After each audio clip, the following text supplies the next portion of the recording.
Hello विद्यार्थी मित्रांनो, online क्लासेसमध्ये आपलं स्वागत आहे। मी प्राध्यापक डॉक्टर नानवटे, ज्ञानोपासक महाविद्यालय परभणी।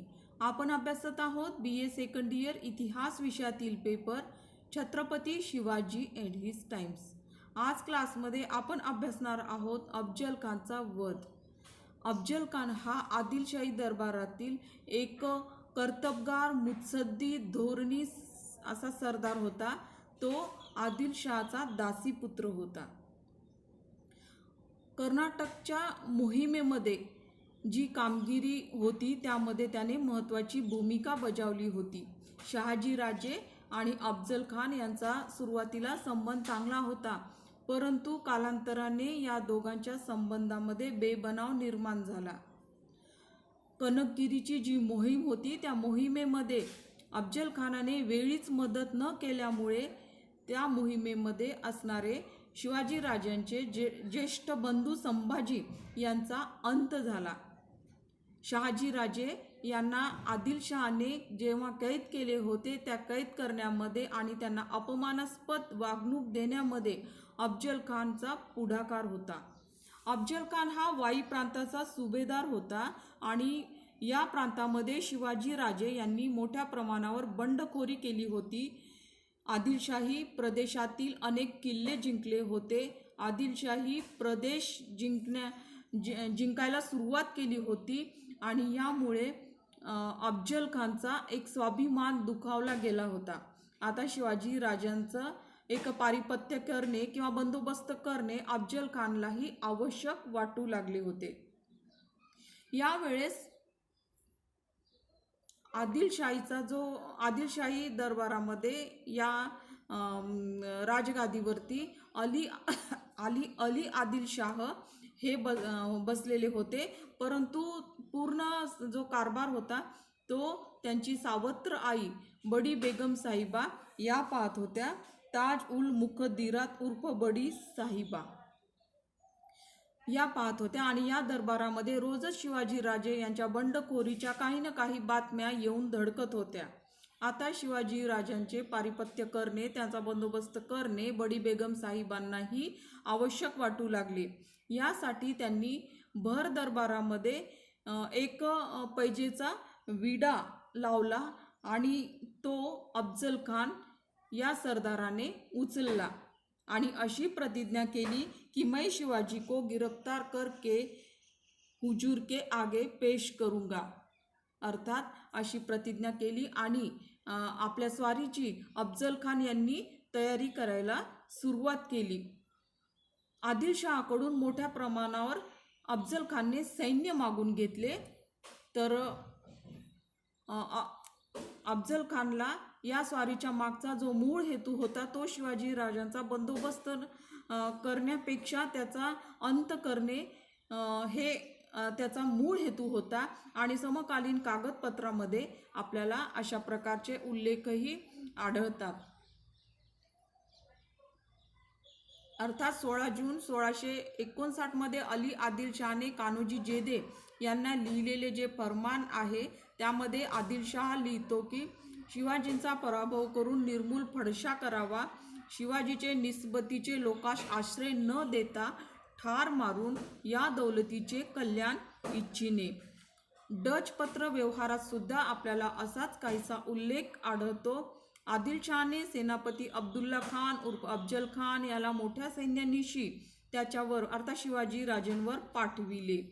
या शिवाजीला शस्त्राच्या जोरावर तरी नाहीसा करा किंवा गोड शब्द व सलोख्याची अगळ पगळ अभिवचने देऊन तरी त्याचा जीव घ्या असा स्पष्ट हुकूम बादशहाने दिला होता। अर्थात इथे आपल्याला खानाचा हेतू लक्षात येतो आणि या दृष्टीने अफजल खान याने एक स्वारीची मोठी तयारी सुरू केली होती। तर यामध्ये अफजल खानचे सैन्यबळ हे 12,000 स्वार होते, 10,000 पायदळ होते, 70-75 मोठ्या तोफा होत्या, 300 ते 400 लहान पहाडी तोफा सोबत घेतल्या होत्या आणि स्वराज्यामध्ये जाईपर्यंत त्याची सैन्य संख्या ही 30,000चे वर गेली होती आणि या तुलनेने शिवाजी राजांकडे अगदी अल्प प्रमाणामध्ये सैन्य संख्या होती. अफजल खान नावाचे मोठे संकट स्वराज्यावर चालून आले. अर्थात आता अफजल खानाने जे मार्गामध्ये आणि वाटेमध्ये जे काही धार्मिक संस्था होत्या त्यांना उपद्रव देण्याचे ठरविले आणि त्या पद्धतीने त्याने एक मोठी इजा पोहोचवायला सुरुवात केली होती. त्याचे हे उपद्रव पूर्ण मार्गामध्ये हे सत्र सुरूच राहिले होते. अनेक मंदिरांची तोडफोड केली, अनेक मूर्ती तोडण्यात आल्या आणि जे राहणारे लोक होते, समाजातील लोक होते, त्यांचे धर्मांतरण असेल किंवा त्यांच्यावर मोठ्या प्रमाणावर अत्याचार केले. अर्थात या दहशतीच्या वातावरणाने किंवा या दहशतीमुळे शिवाजीराजे एक तहाची बोलणी करतील किंवा माघार घेतील असा त्याचा हेतू होता. म्हणून त्याने हे अत्याचाराचे सत्र किंवा उपद्रवाचे सत्र या पूर्ण मार्गामध्ये सुरूच ठेवले होते. तर आपल्याला जे काही उल्लेख आढळतात, सभासद बकरीमध्ये असा उल्लेख आढळतो की तुळजापूर जी स्वराज्याची कुलदैवत होती, शिवाजीराजे यांची कुलदैवत होती, या कुलदेवतेसच त्याने इजा पोचविली. तर सभासद बकरीमध्ये आलेल्या उल्लेखाप्रमाणे श्री भवानी कुलदेवता महाराजांची 30 फोडून जातीयात घालून भरडून पीठ केले. अर्थात अशा प्रकारचे काही आपल्याकडे पुरावे आहेत की धार्मिक संस्थांना कशा पद्धतीने उपद्रव दिला किंवा त्यांना इजा पोचविली. असंच अज्ञानदासाच्या पोवाड्यामध्येही अनेक स्थळांचा उल्लेख आलेला आहे. त्यामध्ये तुळजापूर, पंढरपूर, शंभू महादेव, शनिशिंगणापूर वगैरे अशा काही जे धार्मिक स्थळ आहे त्या स्थळांना एक मोठी तेथे दहशत पण निर्माण केली आणि एक तोडफोड मोठ्या प्रमाणावर केली. अर्थात स्वराज्यातील लोकही या दहशतीमुळे घाबरून जातील आणि शिवाजीराजेही पुढील काही हालचाल करतील. परंतु शिवाजीराजे यांनी इकडे लक्ष दिल्याचे आपल्याला दिसत नाही किंवा शिवाजीराजे यांनी लक्ष दिले नाही. अर्थात त्यांना आता अफजल खानाचा पाडाव करणे आवश्यक वाटू लागले. अफजल खानाने दहशतीचे वातावरण तर मोठ्या प्रमाणावर निर्माण केलेच होते, परंतु त्याला एक मोठा आत्मविश्वास होता. तो वाई प्रांताचा सुभेदार असल्यामुळे त्याला या प्रांताची एक माहिती होती आणि या प्रदेशातील लोक आपल्याला येऊन मिळतील असाही त्याचा एक हेतू होता आणि या पद्धतीने त्याने शाही फरमानही काढले होते. तर त्याला येऊन भेटणाऱ्यांमध्ये प्रतापराव मोरे घराण्यातील प्रतापराव मोरे हे येऊन भेटले, देशमुख येऊन भेटले आणि त्यांच्यासोबत इतर मराठा मंडळीमध्ये घोरपडे, पांढरे, खराडे, जाधव, मुंबाजी भोसले, घाटगे, काटे, पिलाजी, शंकराजी मोहिते इत्यादी अनेक मराठे सरदारही खान यांना येऊन भेटले. अर्थात अफजल खानचा आत्मविश्वास मोठ्या प्रमाणावर वाढला, कारण की त्यांची सैन्य संख्या ही वाढली होती आणि या तुलनेत शिवाजीराजांची सैन्य संख्या कमीच होती. या सगळ्या बातम्या शिवाजीराजांच्या कानावर जातच होत्या. त्यांचं गुप्तहेर खातं अतिशय सक्षम होतं आणि अफजल खानाचं प्रत्येक कृती शिवाजीराजेंना माहीत होऊ लागली आणि त्यामुळे शिवाजीराजेंनीही सावधगिरीची एक मोठी भूमिका घेतलेली आपल्याला दिसते. अफजल खानाला वाटत होते की स्वराज्यामध्ये सर्व बाजूंनी कहार उठविल्यामुळे, अत्याचार केल्यामुळे, दहशत निर्माण केल्यामुळे शिवाजीराजे आपल्याला शरण येतील, पण तसे झाले नाही आणि शिवाजीराजेंनी दुर्लक्ष केल्यामुळे आता खानाला शिवाजीराजेंची भेट घेणे आवश्यक वाटू लागली. प्रत्यक्ष भेट घेण्यासाठी त्या दृष्टीने अफजल खानाने प्रयत्न सुरू केले. तर अफजल खानाचे वकील कृष्णाजी भास्कर कुलकर्णी यांना अफजल खानाने प्रतापगडावर राजेंची भेट घेण्यासाठी पाठविले ऑक्टोबर 1659 मध्ये आणि कृष्णाजी भास्कर कुलकर्णी हे शिवाजी राजेंना भेटण्यासाठी प्रतापगडावर गेले आणि खानाचे संदेश शिवाजी राजेंना दिला की जर आपण या प्रांतामध्ये, आदिलशाही प्रांतामध्ये बंडखोरी करण्याचे टाळावे आणि जे प्रदेश जिंकलेले आहे ते आपल्याकडेच ठेवण्यात येतील, आपण एकदा या प्रदेशामध्ये येऊन, वाई प्रांतामध्ये येऊन खानाची भेट घ्यावी. आणि या पद्धतीने हा संदेश शिवाजीराजेंकडे गेला आणि शिवाजीराजेंनी कृष्णाजी भास्कर कुलकर्णीकडून सगळी माहिती काढून घेतली आणि त्यांना खानाचा हेतू स्पष्ट कळाला आणि त्या पद्धतीने मग शिवाजीराजे यांनीही आपले वकील गोपीनाथ पंत खानास भेटण्यासाठी पाठविले. अर्थात या दोघांच्या बोलणीमधून जे भेटीचा दिवस ठरवला, अर्थात खानाची भेट तर घ्यायचीच आहे, परंतु शिवाजीराजे यांच्या असं लक्षात आलं की वाई प्रांतामध्ये जाऊन खानाची भेट घेणे हे अतिशय धोक्याचे ठरेल, कारण की खानाचा हेतू शिवाजीराजेंच्या लक्षामध्ये आला होता. मग गोपीनाथ पंत यांना खानाकडे पाठविण्यात आले आणि भेटीचा दिवस ठरविण्यात आला, परंतु खानाने प्रतापगडच्या जवळ येऊन राजेंची भेट घ्यावी आणि हा भेटीचा दिवस 10 नोव्हेंबर 1659 हा ठरविण्यात आला. अर्थात खानाला असं भासविण्यात आलं की शिवाजी राजे हे घाबरले आहेत खानाची भेट घेण्यासाठी आणि खानाने आपल्या निवडक सैन्यासहज फक्त प्रतापगडावर भेटण्यासाठी यावे किंवा या परिसरामध्ये त्याने यावे. अर्थात शिवाजीराजे यांचा हा गनिमी कावा होता, एक युद्ध नीती होती, खानाची भेट घडवून आणणे, त्याला त्याच्या सैन्यापासून दूर करणे. यावेळेस शिवाजीराजे यांनी गनिमी कावा तंत्राचा वापर केला. अतिशय नियोजनपूर्वक हे संकट त्यांनी हाताळलेले आपल्याला दिसते. तर हे जे नियोजन केले खानाच्या भेटीचे,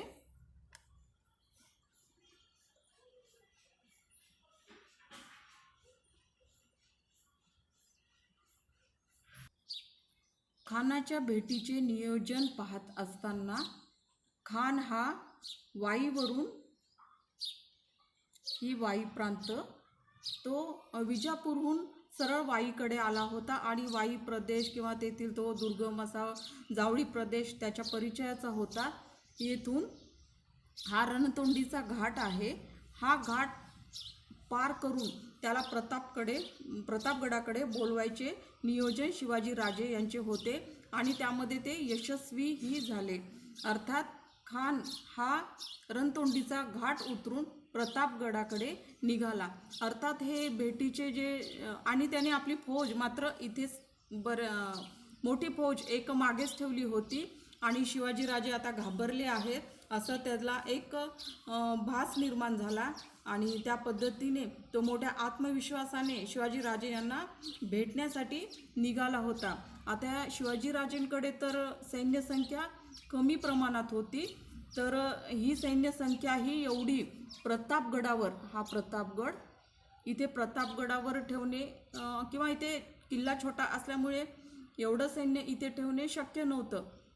मग हे सैन्य पूर्ण त्या प्रांतामध्ये प्रतापगडच्या पायथ्याशी आणि आजूबाजूच्या परिसरामध्ये लपून बसले होते. त्यांच्या छोट्या छोट्या तुकड्या करण्यात आल्या होत्या. यामध्ये घोडदळ होते नेताजी पालकर सोबत, इथे नेताजी पालकर होते. यानंतर मोरोपंत पिंगळे यांच्यासोबत पायदळ होते, ते इथे एक तुकडी घेऊन इथे एक तुकडी घेऊन थांबले होते. इथे रघुनाथ बल्लाळ म्हणजे शिळमकर वगैरे असे अनेक छोट्या छोट्या तुकड्या पाडण्यात आल्या होत्या आणि या सगळ्या तुकड्या एक नियोजनबद्ध रीतीने कितीतरी तास त्या तिथे बसल्या होत्या. अर्थात हे एक त्यांच्यावरती कठीण प्रसंगच होता, कारण की याची बातमी थोडीही जर खानाच्या एखाद्या सैन्याला लागली असती किंवा खानापर्यंत पोहोचली असती तर पूर्ण नियोजन बिघडले असते किंवा एक हे धोक्याचे होते आणि शिवाजीराजे जाणून होते की या भेटीमध्ये एकतर दोघांपैकी कोणाचं तरी एकाचं कमी जास्त किंवा बरे वाईट होणार आहे आणि अशा वेळेस जर खानाचे बरे वाईट झाले तर आपल्यालाही त्याच्या सैन्यावर तुटून पडता यावे किंवा या सैन्याचं नियोजन काय असायला पाहिजे, या पद्धतीने अनेक ठिकाणी चौक्या निर्माण केल्या होत्या आणि वाटेमध्येही अनेक असे गुप्तहेर खाते पेरून ठेवले होते. या नियोजनामध्ये खान मात्र हा गाफीलच राहिला होता आणि त्याचं पहिलं जे चुकीचं पाऊल पडलं ते रणतोंडीचा घाट उतरून तो इथे भेटीसाठी आला. आता भेटीची जी जागा होती ती इथे, आणि या जागेवरती एक सुंदर शामियाना उभारला गेला होता. तर या शामियान्याची एक सजावटही करण्यात आली होती, कारण की या शामियानामध्ये दोघांची भेट घडून येणार होती.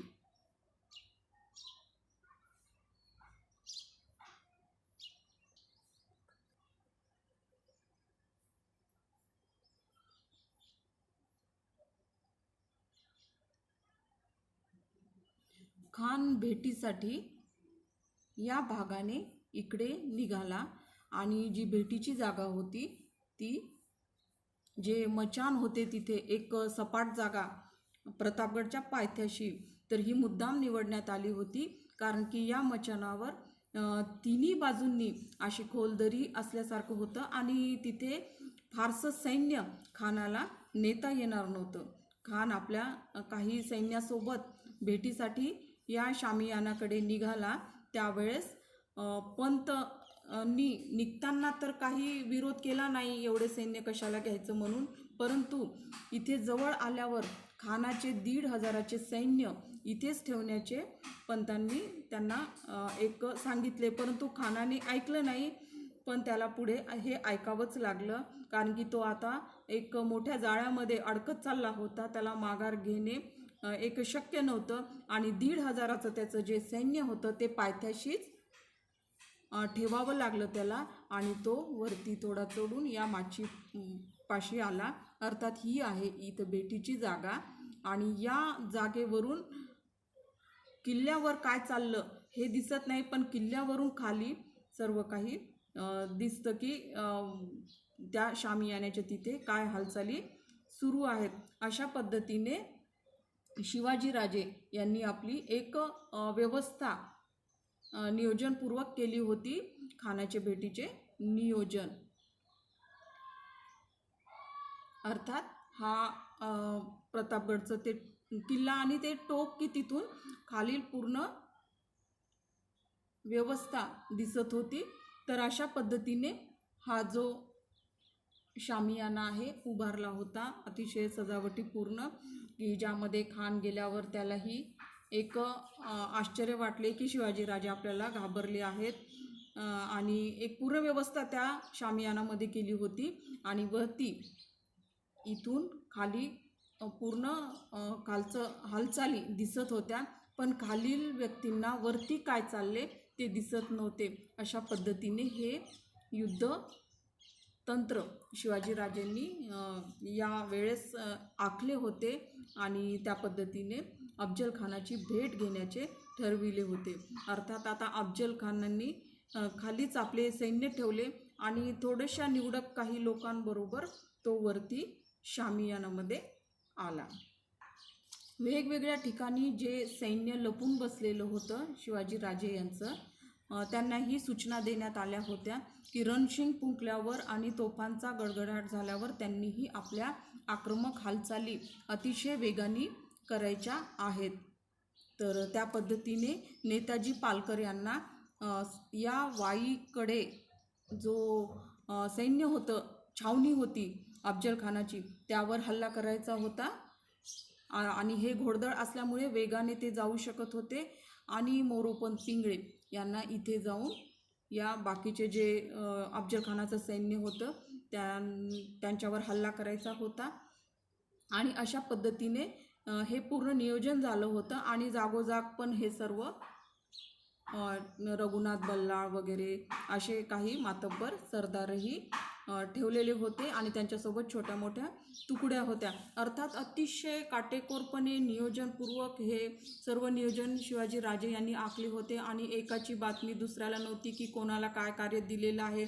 फक्त त्यांना सूचना मिळाल्यावर त्यांनी आपले आपले कार्य करायचे होते, आणि त्या पद्धतीने वेगाने हालचाली करायच्या होत्या. जर शिवाजीराजेंचे काही बरे वाईट झाले असते तर अतिशय वेगाने खानाचे सैन्य हे प्रतापगडावर जाणार होते. मग अशा वेळेस प्रतापगड हा भांडता ठेवायचा, आणि हे युद्ध चालूच ठेवायचे. यामुळे इथेही अवतीभोवती अनेक छोटे मोठे सैन्यांच्या टोळ्या ठेवलेल्या होत्या की जेणेकरून खानाचे सैन्य इथे वरती गेलेच नाही पाहिजे. त्यांना इथे जागोजागी अडवून मारण्याचे एक धोरण ठेवले होते.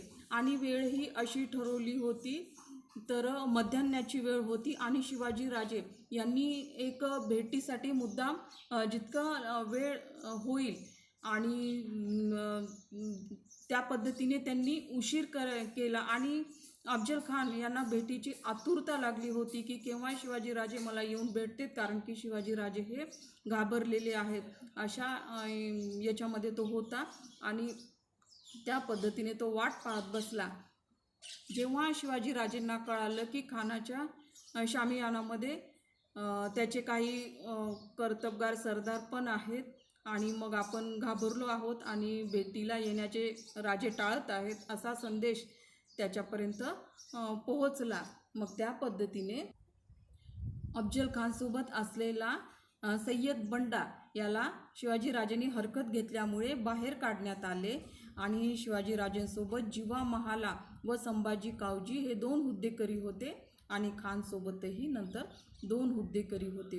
अशा पद्धतीने शिवाजीराजे खानाचे भेटीस गेले. भेटीस जाण्याचे पूर्वी शिवाजीराजे यांनी एक अंगामध्ये आतून चिलखत घातली होती आणि हातामध्ये वाघ नखे घातली होती की जी वरतून दिसत नव्हती आणि हात उघडले तर ती वाघनखे दिसत होती. अर्थात ही अतिशय गुप्तपणे हातामध्ये घालण्याचं एक हत्यार होतं आणि ते शिवाजीराजे यांनी परिधान केले. अशा पद्धतीने शिवाजीराजे यांनी आपली तयारी केली खानाला भेटण्याचे पूर्वी. शिवाजीराजे खानास भेटण्यासाठी छावणीमध्ये गेले आणि खानाने अतिशय उभे राहून स्वागत करण्यासाठी शिवाजीराजे यांना आलिंगन घालण्यासाठी दोन्ही हात पसरले आणि शिवाजीराजे यांना बाहूत घेण्याचे त्यांनी तयारी केली. अर्थात शिवाजीराजेंना जाणीव झाली की आता आपल्या समोर एक मोठे संकट उभे आहे आणि त्या पद्धतीने त्यांनीही सावधगिरीची भूमिका घेतली. अफजल खानाने शिवाजीराजे यांना बाहूमध्ये घेतले आणि त्यांची मान जोरात अशी करकटून दाबली. अर्थात शिवाजीराजे यांचा जीव गुदमरला, परंतु त्यांनी वेळीच अतिदक्षपणा दाखवला आणि आपल्या वाघ नखांनी अफजल खानाचे पोट फाडले.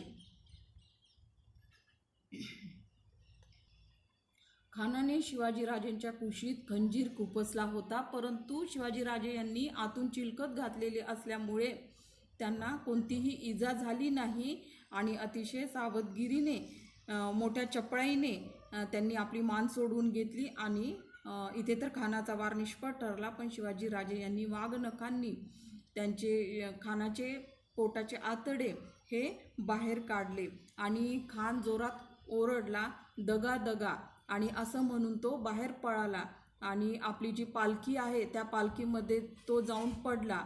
पालखीवाल्यांनी पालखी उचलली आणि घेऊन पळू लागले, परंतु बाहेर असलेले जे शिवाजीराजे यांचे सैन्य होते त्यांनी त्या पालखीवाल्यांचे हातपाय तोडले.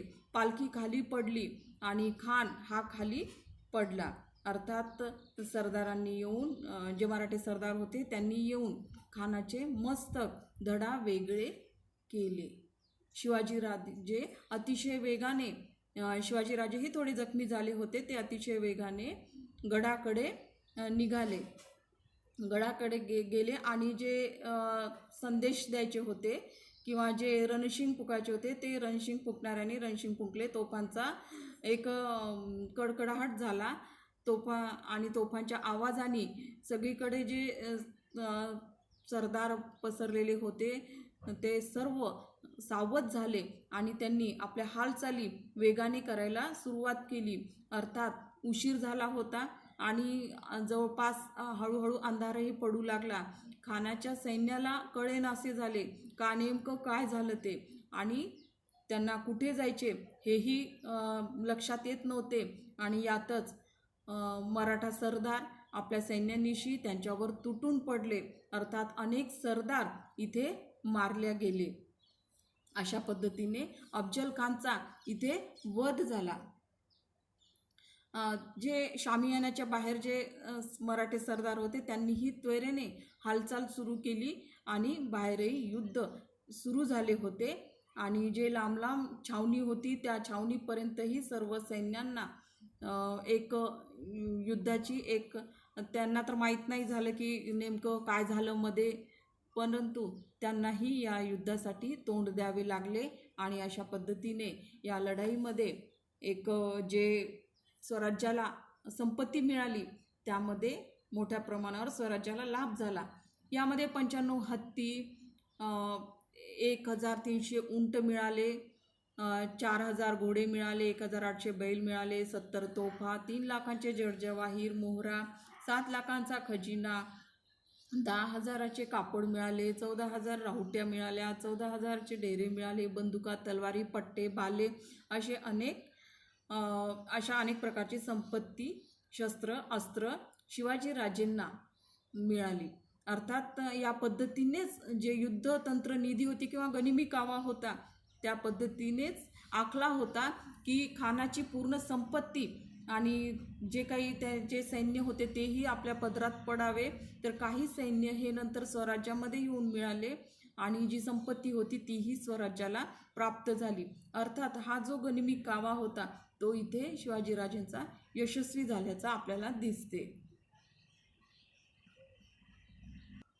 एकंदरीत या सर्व मोहिमेमध्ये ज्यांनी कर्तबगारी दाखवली त्यामध्ये कान्होजी जेधे, बाजी सर्जेराव, सिलिंबकर, देशमुख यांनी एक अतुलनीय पराक्रम गाजविला होता आणि विजापुरी फौज सैरावैरा धावत तर सुटली, परंतु खानाचा जो मुलगा होता फाजल खान व मुसेफ खान हा प्रतापराव मोरे यांच्या सहाय्याने कसेबसे जावळी प्रदेशातून बाहेर पडले आणि खानाकडील सर्व संपत्ती मात्र येथेच राहिली.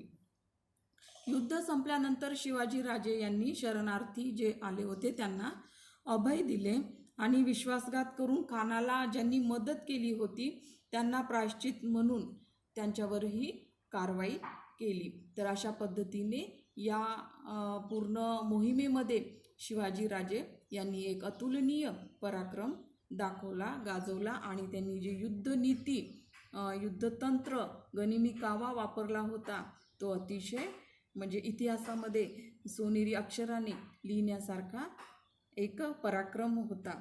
तर आज आपण इथेच थांबूया, परत भेटूया पुढील क्लासमध्ये. धन्यवाद.